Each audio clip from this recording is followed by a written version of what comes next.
Thomas and the Breakdown Train. Every day, the Fat Controller came to the station to catch his train. He always would say hello to Thomas. There were lots of trucks in the yard.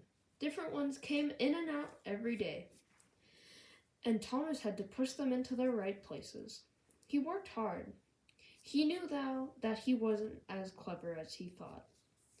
Besides, the fat director had been kind to him and wanted him to learn all about trucks so he can be a really useful engine.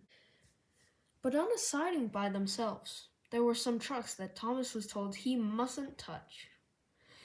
There was a small coach, some flat trucks, and two queer things his driver called cranes. "That's the breakdown train," he said. "When there's an accident, the workmen get into the coach and the engine takes them quickly to the hurt people and to clear and mend the line. The cranes are for lifting heavy things like engines and coaches and trucks." One day, Thomas was in the yard when he heard an engine whistling. "Help! Help!" And a goods train came running through way too fast. The train, a new one called James, was frightened. His brake blocks were on fire, and smoke and sparks steamed out of each side. "They're pushing me! They're pushing me!" he panted. On, laughed the trucks. And still whistling, "Help! Help!" Poor James disappeared under the bridge. "I'd like to teach those trucks a lesson," said Thomas the Tank Engine. Presently, the bell rang in the signal box, and a man came running. "James is off the line! The breakdown train! Quickly!" he shouted. So Thomas was coupled on, and the workmen jumped in their coach, and off they went. Thomas worked his hardest. "Hurry, hurry, hurry," he thought. And this time he wasn't pretending to be like Gordon. He really meant it. "Bother those trucks and their tricks," he thought. "I hope poor James isn't hurt." They found James and the trucks at the bend in the line. The brake van and the last few trucks were on the rails, but the front ones were piled in a heap. James was in a field with a cow looking at him, and his driver and fireman were feeling him all over to see if he was hurt.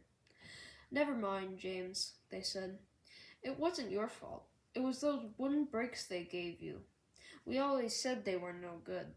Thomas pushed the breakdown train alongside.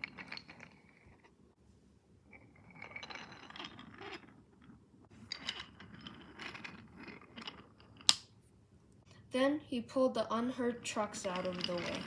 Oh dear, they groaned. Serves you right, puffed Thomas crossly. When the men put the other trucks on the line, he pulled them away too. He was hard at work, puffing all afternoon, backwards and forwards. This'll teach you a lesson, he told the trucks. Yes, it will, they said in a sad, groany, creaky sort of voice. They mended the line.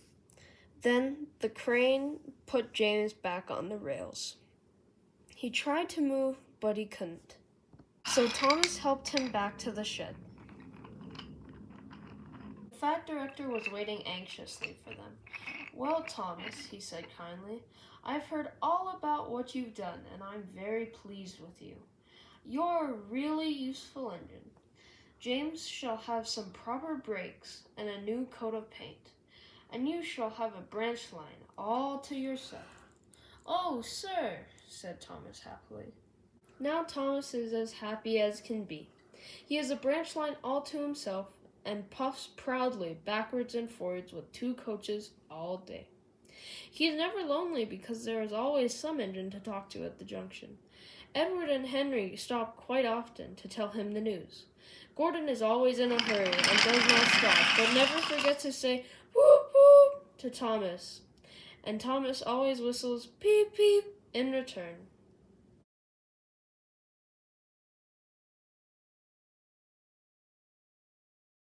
One day, Thomas was in the yard when he heard a goods train whistle, "Help, help!" and an engine came rushing through much too fast.